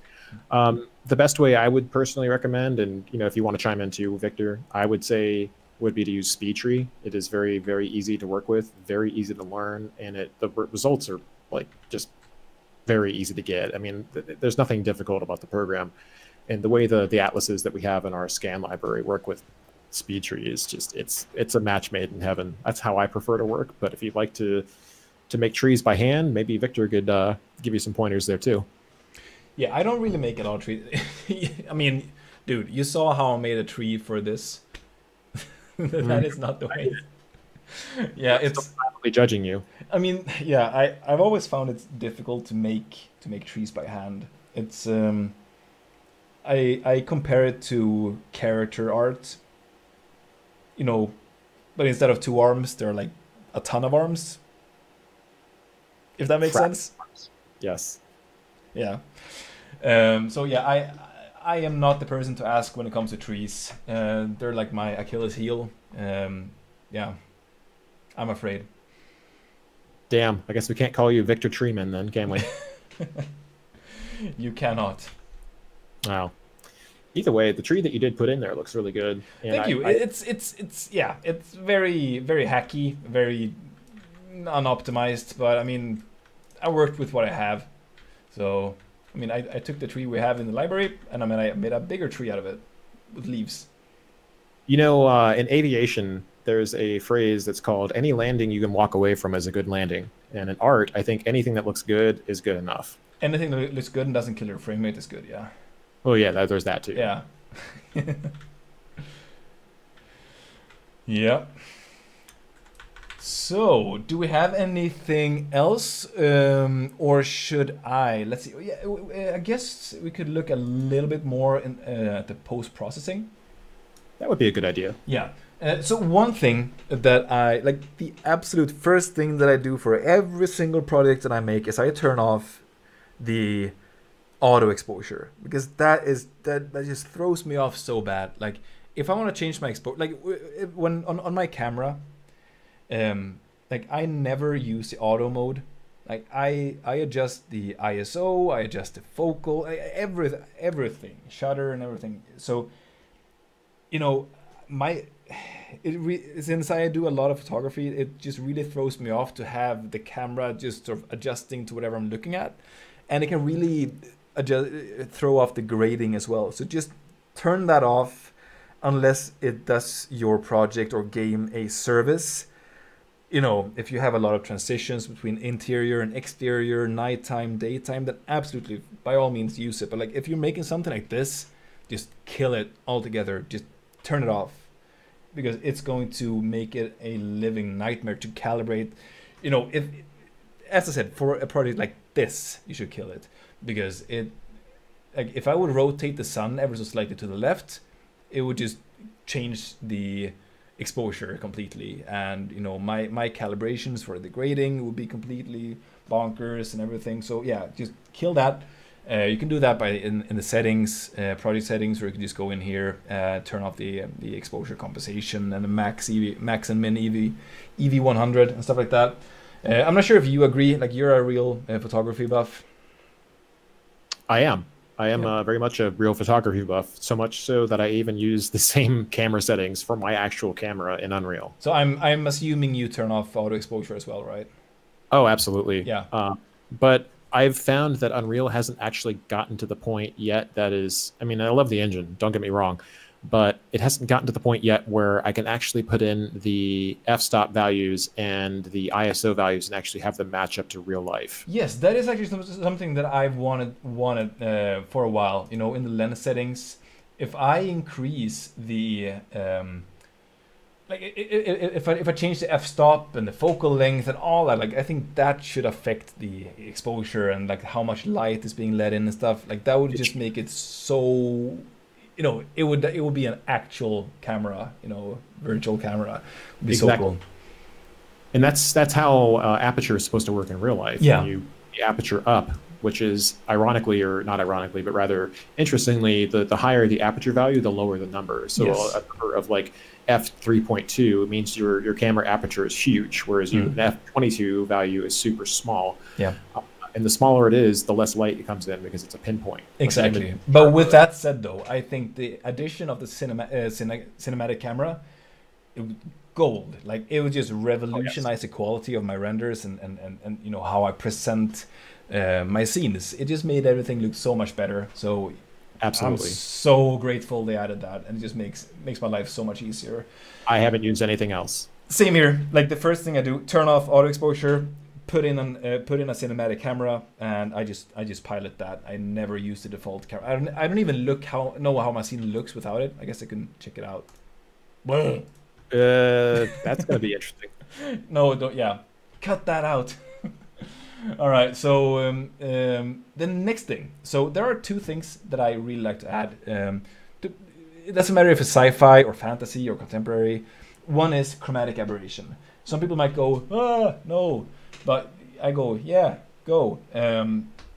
So I like to set that to like 0.05 or 0.1, like a really low value, but not enough to make it noticeable, but just enough so that it's there. Like it just adds a little bit of fringing to the camera. I think it just adds so much realism.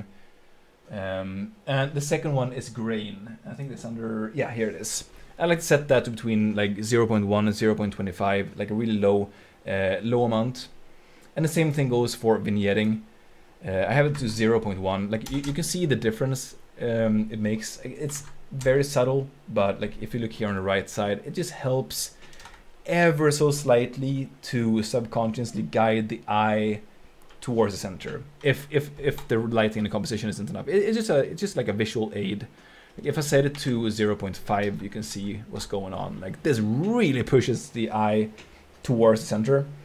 So it can be a good aid, but it can also look very, very cheap and tacky if you rely on it too much. Like really, your composition and lighting should do that. You shouldn't really need the vignetting. You should more see the vignetting as a visual artifact of a physical camera, because pretty much all cameras have some vignetting, some more, some less. So yeah. Well, Yeah. it is now 4 minutes to close.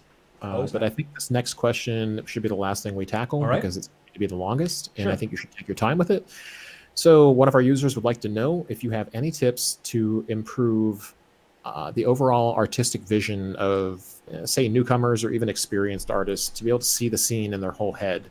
And like I said, please take your time answering this. I think this is something that you and I should both chime in on because this is such a broad perspective. So question.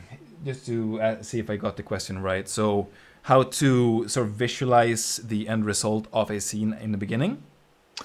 I mean, pretty much, I would think so. Yeah, to Yeah. take like the entire scene and just see it through Yeah. from beginning to end in your own head, and then just kind of get to where you've gotten with what you've done.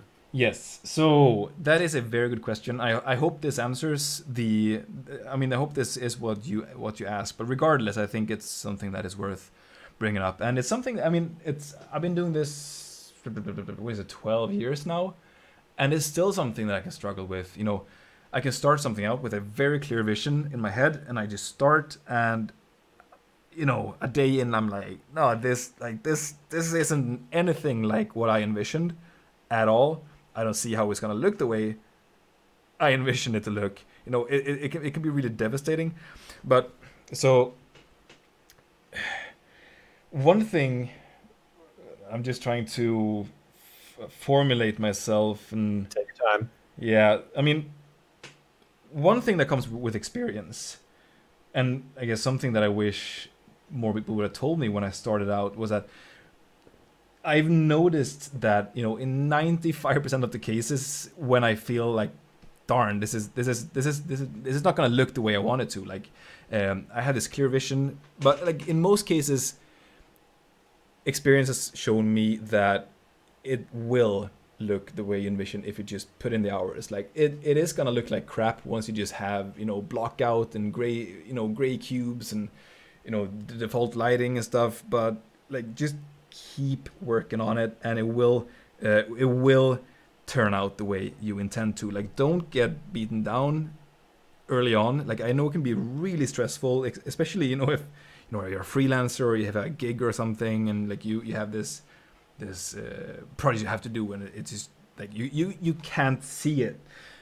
But so one thing that can help with that is also something that I mentioned in the video. You know, all like keep taking screenshots of your scene, you know, so you can go back and take a look at like how it has progressed, you know, from day one to where you are now. Like if it doesn't help with anything else, it at least helps you show the progress you've made from day one till, you know, where you are right now. And the second thing that really helps is having very, very, very many reference photos and images and pieces of, you know, concept art and photos and mood paintings and, you know, anything, like, because it's something that I notice a lot of people struggle with. You know, they just want to jump into making and creating, but like that is like a Hollywood movie, you know, production team just jumping straight into production without doing any pre-production. Like every single project has a period of pre-production, no matter how small it is. You know, if you're gonna mop your floor, you have the pre-production of thinking like, okay, so You know, where's my mop, and where's my, you know, can, or you know, like everything has a period of pre-production, and making an environment is no different. You have to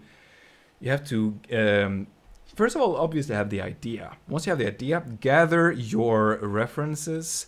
You know, do collages. Like you could group different references together, you know, by color, by you know, different styles, because it's always like, whenever, you know, when I actually got stuck in this project for a while, or not stuck, but like I came to a point where I was like, yeah, I mean, I like the colors, I like the composition, but it's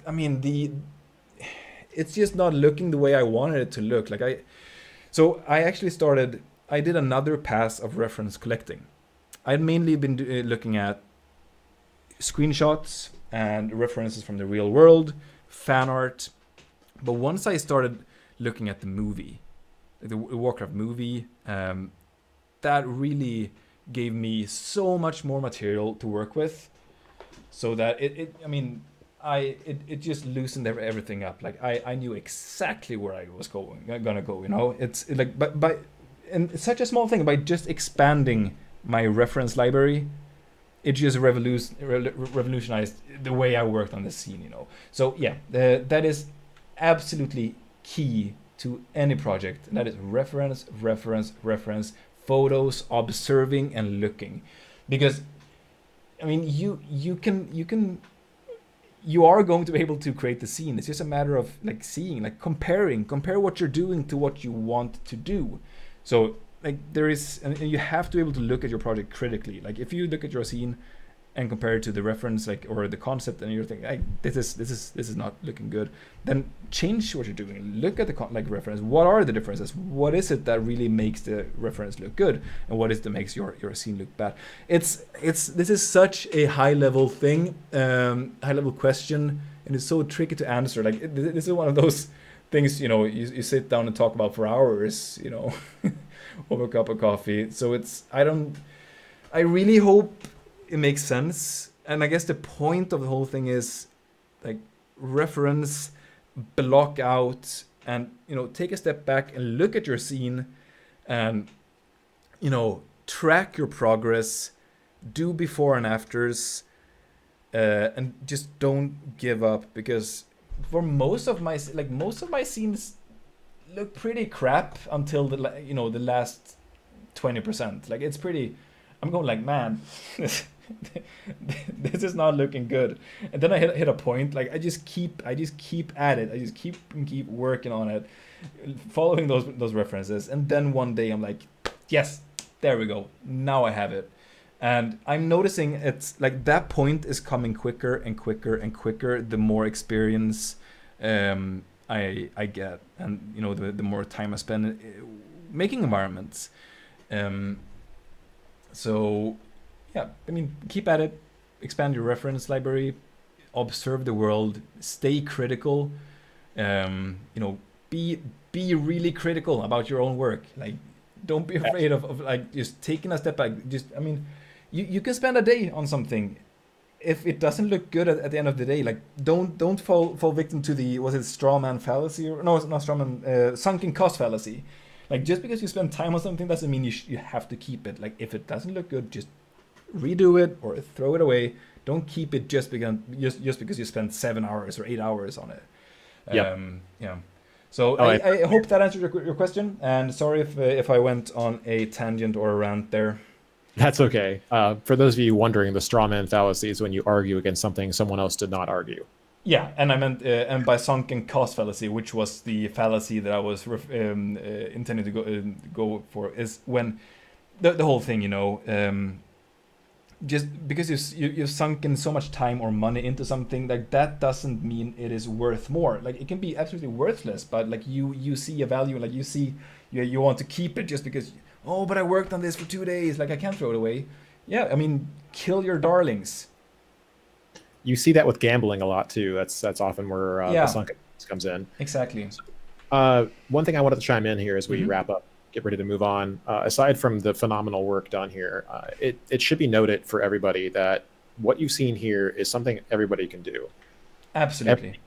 Everything that Victor has done, everything that I've made, everything that all of our artists at Quixel have made is something everyone can do with enough time and practice. And practice is everything.